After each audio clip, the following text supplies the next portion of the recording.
தீபம் தொலைக்காட்சி நேயர்கள் அனைவருக்கும் உற்சாகமான இனிமையான காலை நேர வணக்கங்கள். இன்றைய நாளிலும் உங்களை தீபம் தொலைக்காட்சியின் இன்றைய பார்வை நிகழ்ச்சியூடாக சந்திப்பதிலே மற்ற மகிழ்ச்சி. இன்று 24ஆம் தேதி மாசி மாதம் 2021ஆம் ஆண்டு வாரத்தின் புதன்கிழமை பொழுதில் நாங்கள் சந்திக்கின்றோம். இன்றைய நாளுக்கும் எங்கள் நிகழ்ச்சிக்கு அனுசரணையாளராக சிறப்பிக்கின்றார் பிகாஸ் கேம்பஸ் நிறுவனத்தினர்கள். 20 வருட காலம் உயர்கல்வி துறையில் அனுபவம் கொண்ட பிகாஸ் கேம்பஸ் தன்னிகரற்ற சேவையினை யாழ் நகரில் பிகாஸ் டெஃப்னா கேம்பஸின் ஊடாக பெருமையுடன் வழங்கி வருகின்றது. ஏஎலின் பின்னர் தொழில் வாய்ப்பு உறுதி செய்யப்பட்ட பல்கலைக்கழக மானியங்கள் ஆணைக்குழுவின் அங்கீகாரம் பெற்ற சர்வதேச பட்டப்படிப்புகளான law, software and network engineering, business management, civil engineering, quantity survey, biomedical science போன்றவற்றை நவீன தொழில்நுட்ப வசதிகளுடன் பல்கலைக்கழக விரிவுரையாளர்கள் மற்றும் துறைசார் நிபுணர்களின் வழிகாட்டலுடன் தொடர பிகாஸ் டெஃப்னா கேம்பஸுடன் இணைந்திருங்கள். இலக்கம் 16 பருத்தித்துறை வீதி, யாழ்ப்பாணம். தொடர்புகளுக்கு 021 221 99 10. இன்றைய பார்வை நிகழ்ச்சியில் வழமை போல உதயன் வலம்புரி தினக்குரல் பத்திரிகைகள் பார்வைக்கு கிடைக்க பெற்றிருக்கிறது. அந்த வகையில் உதயன் பத்திரிகையினுடைய பிரதான செய்தியை பார்க்கலாம். கொஞ்சம் பயமான செய்தியாகத்தான் இருக்கிறது. வடக்கில் நேற்று மட்டும் 42 பேருக்கு தொற்று. சாவகச்சேரி மருத்துவமனையில் நோயாளிக்கு தொற்று, பலருக்கு சிக்கல். மாணவர்கள் 3 பேருக்கு பருத்தித்துறையில் தொற்று. யாழ் போதனா வைத்தியசாலையில் 3 பேருக்கு தொற்று, புதிய குத்தணி அபாயம். சிவாஜிலிங்கத்திற்கு சுகையினம். தேவாலய கூட்டத்திற்கு சென்றவருக்கு தொற்று. சாவகச்சேரியில் விபத்து, இளைஞன் பரிதாப சாவு. வடக்கில் 1000 தாண்டியது தொற்று எண்ணிக்கை. அண்மைய நாட்களில் பரவல் தீவிரம். சமூகத்தில் பலர் கண்டுபிடிப்பு. இவை எல்லாவற்றிற்கும் மேலாக தொற்று மூலம், அதாவது தொற்று எவ்வாறு ஏற்படுத்துகிறது என்பது தெரியாததால் அச்சம்.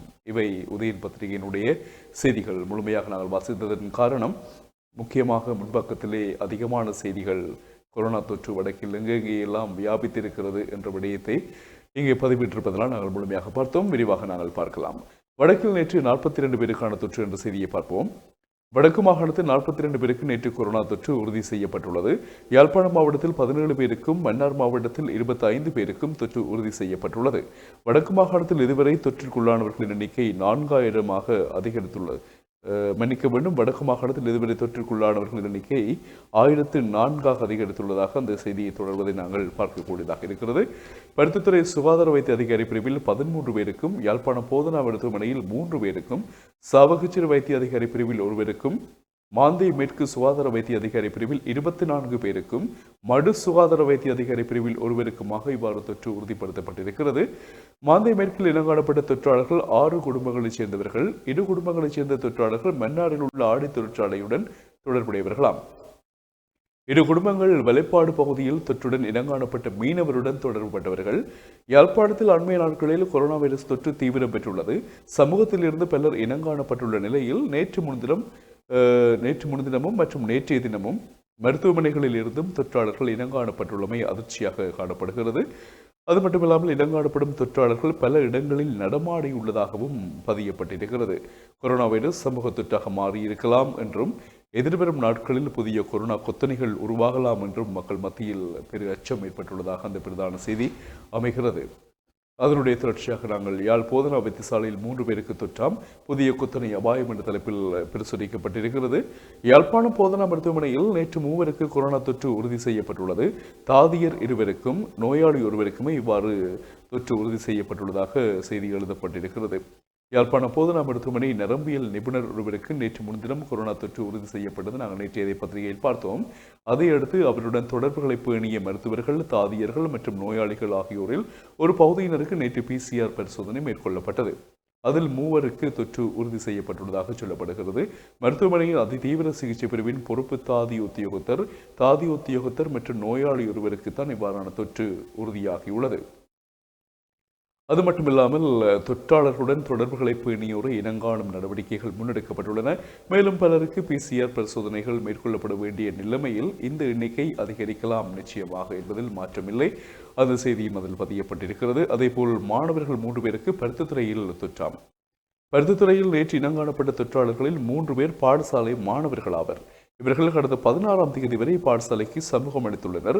பருத்தித்துறையைச் சேர்ந்த ஆசிரியை ஒருவருக்கு கடந்த 21ஆம் தேதி கொரோனா தொற்று உறுதி செய்யப்பட்டது. வடமராட்சியில் உள்ள மகளிர் பாடசாலை ஒன்றில்தான் அந்த ஆசிரியருக்கான தொற்று உறுதி செய்யப்பட்டுள்ளது. அதில் இந்த ஆசிரியையின் வீட்டுக்கு திருகோணமலையில் இருந்து உறவினர்கள் வந்து தாங்கியுள்ளனர். அவர்கள் திருகோணமலை திரும்பிய நிலையில் அவர்களுக்கு தொற்று உறுதிப்படுத்தப்பட்டவுடன் அதையடுத்து ஆசிரியையின் குடும்பம் தனிமைப்படுத்தப்பட்டது. அது மட்டுமில்லாமல் PCR பரிசோதனைகளும் மேற்கொள்ளப்பட்டது. அதில் ஆசிரியைக்கு தொற்று உறுதியானது. அதன் பின்னர் ஆசிரியையின் உறவினர்கள் மற்றும் அவர்களுடன் தொடர்புகளை பேணியவர்கள் தனிமைப்படுத்தப்பட்டார்கள். இந்நிலையில் தும்பளை பகுதியில் 4 குடும்பங்களைச் சேர்ந்த 21 பேருக்கு மேற்கொள்ளப்பட்ட PCR பரிசோதனையில் ஆசிரியையின் கணவர், மகள் உட்பட 12 பேருக்கு தொற்று உறுதி செய்யப்பட்டுள்ளது. அவர்களில் 3 பேர் தும்பளை சிவபிரகாச வித்தியாசாலை மாணவர்கள். இவர்கள் தரம் 9 மற்றும் 6 மற்றும் 2ஆம் தரங்களில் கற்பவர்களாக அடையாளம் காணப்பட்டுள்ளனர். ஆசிரியையின் கணவர் பருத்தித்துறை மற்றும் அச்சுவேலி பகுதிகளில் நடந்த 2 மரண வீடுகளுக்கு சமய கிரியைகள் செய்ய சென்றுள்ளார் என்று ஆரம்ப விசாரணைகளில் தெரிய வந்துள்ளது.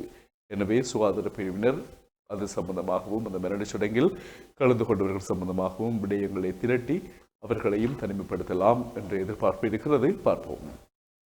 தேவாலய கூட்டம் ஒன்றுக்கு சென்றவருக்கு தொற்றாம். மெரிசுவிலில் ஒருவருக்கு நேற்று தொற்று உறுதி செய்யப்பட்டுள்ளது. மெரிசுவில் பகுதியில் ஏற்கனவே தொற்று உறுதி செய்யப்பட்டுள்ள வங்கி உத்தியோகத்தரின் குடும்பத்தினருடன் தொடர்புடையவராக ஒருவருக்குத்தான் இவ்வாறு உறுதி செய்யப்பட்டுள்ளது தொற்று. அந்த குடும்பத்தைச் சேர்ந்த ஒருவர் பருத்தித்துறையில் உள்ள தேவாலயம் ஒன்றில் நடத்தப்பட்ட கூட்டத்தில் பங்கேற்றிருந்தார். அதையடுத்து கூட்டத்தில் பங்கேற்றவர்களுக்கு PCR பரிசோதனை மேற்கொள்ளப்பட்டது. அதன் முடிவுகள் நேற்று கிடைத்த நிலையில் அவர்களில் ஒருவருக்கு தொற்று உறுதி செய்யப்பட்டுள்ளது. தொற்றாளருடன் தொடர்புடையவர்களை இனங்காடும் நடவடிக்கைகள் மேற்கொள்ளப்படுவதாக தெரிவிக்கப்படுவதை நாங்கள் அந்த செய்தியூடாக பார்க்கிறோம். அதேபோல் சிவாஜிலிங்கத்துக்கும் சுகையினமாம் பார்ப்போம் அந்த செய்தியை. தமிழ் தேசிய கட்சியின் செயலாளரும் முன்னாள் நாடாளுமன்ற உறுப்பினருமான MK சிவாஜிலிங்கம் மருத்துவமனையில் சேர்க்கப்பட்டுள்ளார். தனது வீட்டில் இருந்த சிவாஜிலிங்கத்திற்கு திடீரென சுகையினம் ஏற்பட்ட நிலையில் அவர் நோயாளர் காவு வண்டியில் ஆம்புலன்ஸில் அவர் பருத்தித்துறை ஆதார மருத்துவமனையில் சேர்க்கப்பட்டார். அவருக்கு தீவிர சிகிச்சை பிரிவில் சிகிச்சை வழங்கப்பட்டு வருவதாக ஒரு செய்தி காணப்படுகிறது. அடிக்கடி சிவாஜிலிங்கத்திற்கு சுகையினமும் அண்மையில் கூட பாம்பு கடிக்கிலக்காகி வைத்தியசாலையில் அனுமதிக்கப்பட்டிருந்தார். எனவே நாங்கள் அடிக்கடி அவருக்கான சுகையினம் என்ற செய்தியை பார்க்கக்கூடியதாக இருக்கிறது. அதேபோல சாவகச்சேரி மருத்துவமனையில் நோயாளிக்கு தொற்றாம், பலருக்கு சிக்கல். சாவகச்சேரி ஆதார மருத்துவமனையில் சேர்க்கப்பட்டிருந்த நோயாளி ஒருவருக்கு கொரோனா தொற்று உறுதியாகி இருப்பதாக அந்த செய்தி பதியப்பட்டுள்ளது. சுகையினம் காரணமாக 2 தினங்களுக்கு முன்னர் மருத்துவமனையில் சேர்க்கப்பட்ட பெண் ஒருவருக்கு தான் இவ்வாறு உறுதி செய்யப்பட்டுள்ளது தொற்று. 73 வயதான இவர் சுவாச நோய் காரணமாக மருத்துவமனையில் சேர்க்கப்பட்டுள்ளார். சாதாரண விடுதியில் சேர்க்கப்பட்டிருந்த இவருக்கு வழமையாக மேற்கொள்ளப்படும் PCR பரிசோதனை மேற்கொள்ளப்பட்டது. இவரது மகன் மன்னாரில் உள்ளார். அவர் அண்மைய நாட்களில் வீடு வந்து சென்றுள்ளார். மன்னாரிலிருந்து தாயை பார்க்க வந்திருக்கின்றார். இவருக்கு தடிமன் காய்ச்சல் காணப்பட்டதை அடுத்து பருத்தித்துறை அடுத்து சாவகச்சேரி மருத்துவமனை விடுதியில் சேர்க்கப்பட்டிருந்தார் என்று கூறப்படுகிறது. அவருக்கு PCR பரிசோதனை மேற்கொள்ளப்பட்ட நிலையில் தொற்று உறுதிப்படுத்தப்பட்டுள்ளது. அவர் தங்கியிருந்த விடுதியில் பணியாற்றிய மருத்துவர்கள் மற்றும் தாதியர்கள் உட்பட விடுதியில் தங்கி சிகிச்சை பெற்ற பலரின் விவரங்கள் ஆராயப்படுகின்றன என்று மருத்துவமனை தகவல்கள் நேற்றிரவு தெரிவித்தன. இதேவேளை சாவகச்சேரி மருத்துவமனையில் பலர் தனிமைப்படுத்தப்பட வாய்ப்புகள் உள்ளதாகவும் இங்கே தெரிவிக்கப்படுகின்ற செய்தி பிரசுரமாக இருக்கிறது. அதேபோல் பார்க்கலாம், சாவகச்சேரியில் விபத்தொன்று இடம்பெற்றிருக்கிறது. இளைஞன் பரிதாபகரமாக உயிரிழந்த சம்பவம் ஒன்று பிரசுரிக்கப்பட்ட செய்தி. சாவகச்சேரியில் நேற்று இடம்பெற்ற விபத்தில் இளைஞர் ஒருவர் உயிரிழந்தார் என்று சொல்லி செய்தி காணப்படுகிறது. கச்சேரி ஐயா கடையில், அதாவது சாவகச்சேரி ஐயா கடையில் நேற்று நண்பகல் 1:40 மணியளவில் இந்த விபத்து இடம்பெற்றுள்ளது.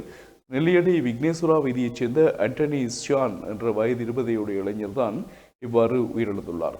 சாவகச்சேரியிலிருந்து கொடிகாமம் நோக்கி சென்ற ஹயஸ் வாகனமும் எதிரே வந்த மோட்டார் சைக்கிளும் நேருக்கு நேர் மோதிய அந்த கோர விபத்தினால் தான் உயிரிழந்துள்ளார் இளைஞன். மற்றொருவர் காயமடைந்துள்ளார். விபத்து தொடர்பில் சாவகச்சேரி போலீசார் விசாரணைகளை மேற்கொண்டு வருகிறார்கள் என்ற செய்தி பதியப்பட்டிருக்கிறது. அதேபோல் பிரபாகரன் படத்தால் 2 நேற்று கைது என்ற தலைப்பில் முற்பக்கத்தில் உதயநிலை செய்தி. விடுதலை புலிகள் அமைப்பின் தலைவர் வேலுப்பிள்ளை பிரபாகரனின் படங்களை வைத்திருந்தனர் என்ற குற்றச்சாட்டில் 2 கைது செய்யப்பட்டுள்ளனர். வேலுப்பிள்ளை பிரபாகரனின் படங்களை கையடக்க தொலைபேசியில் வைத்திருந்த குற்றச்சாட்டில் 1 கைது செய்யப்பட்டுள்ளார் என்ற செய்தி. கிளிநொச்சி திருநகர் பகுதியைச் சேர்ந்த 42 வயதுடைய 2 பிள்ளைகளின் தந்தை தான் நேற்று முன்தினம் கிளிநொச்சி போலீசாரினால் கைது செய்யப்பட்டுள்ளார். குடும்ப பிரச்சினை காரணமாக விசாரணைக்கு அழைக்கப்பட்டிருந்த சந்தேக நபரின் கையடக்க தொலைபேசியை போலீசார் சோதனையிட்டனர். அந்த தொலைபேசியில் விடுதலை புலிகளின் தலைவர் உள்ளிட்டோரின் படங்கள் காணப்பட்டிருக்கின்றன. அதையடுத்து தடை செய்யப்பட்ட அமைப்பின் புகைப்படங்களை வைத்திருந்த குற்றச்சாட்டில் போலீசார் அவரை கைது செய்திருக்கின்றார்கள். கைதான சந்தேக நபரிடம் தொடர்ந்து விசாரணைகள் இடம்பெற்று வருவதுடன் அவரை நீதிமன்றத்தில் முற்படுத்துவதற்கான நடவடிக்கைகளும் முன்னெடுக்கப்பட்டுள்ளதாக போலீசார் தெரிவித்துள்ளனர். அதேவேளை வேலுப்பிள்ளை பிரபாகரனின் படத்தை வைத்து டிக்டாக் காணொலியில் ஒன்றை சமூக வலைத்தளத்தில் பதிவேற்றினார் என்ற குற்றச்சாட்டில் வத்தளையில் ஒருவர் கைது செய்யப்பட்டுள்ளார். 25 வயதுடைய ஒருவர் தான் அவ்வாறு கைது செய்யப்பட்டவர் ஆவார். முல்லைத்தீவைச் சேர்ந்த இளைஞர் தற்போது ஹட்டனில் வசிக்கிறார் என்று தெரிவிக்கப்படுகிறது. டிக்டாக்கில் பிரபாகரன் படத்தை வைத்து இவ்வாறு என்ன செய்வது யோசிக்கத்தான் தோன்றுகிறது. பார்க்கலாம் செய்திருக்கிறார், அதற்கு கைது செய்யப்பட்டிருக்கிறார். எனவே அடுத்த செய்திகளை நாங்கள் பார்க்கலாம். இவை உதயனின் முற்பக்க செய்திகளாக நாங்கள் பார்த்த செய்திகளாக பிரசுரிக்கப்பட்டிருக்கிறது. அதேபோல் 19ஆம் பக்கத்திலே முக்கியமான செய்திகள். புலிகளை தோற்கடிக்க உதவியமைக்கு நன்றி தெரிவித்தாராம் மஹிந்த ராஜபக்ச. ஆருக்கு என்று பார்த்தால் 2 நாள் உத்தியோகபூர்வ விஜயத்தை மேற்கொண்டு இலங்கைக்கு வந்த பாகிஸ்தான் பிரதமர் இம்ரான் கான் அவர்களுக்கு தான் நன்றி தெரிவித்திருக்கின்றார். 2009ஆம் ஆண்டு மே மாதத்தில் விடுதலை புலிகளை தோற்கடிப்பதற்கு பாகிஸ்தான் வழங்கிய ஆதரவிற்கும் உதவிக்கும் நன்றி என்று அதை நன்றி கூட கடமைப்பட்டுள்ளோம் என்று தெரிவித்தாராம் பிரதமர் மஹிந்த ராஜபக்ஷ. பாகிஸ்தான் பிரதமர் இம்ரான் கான் உத்தியோகபூர்வ பயணம் மேற்கொண்டு நேற்று இலங்கைக்கு வருகை தந்திருந்தார். இதையடுத்து நடைபெற்ற இருதரப்பு கலந்துரையாடலில் மஹிந்த இவ்வாறு தெரிவித்ததாக அந்த செய்தி பதியப்பட்டிருக்கிறது. அது முக்கியமான செய்தியாக நாங்கள் அதை பார்க்கக்கூடியதாக இருக்கிறது.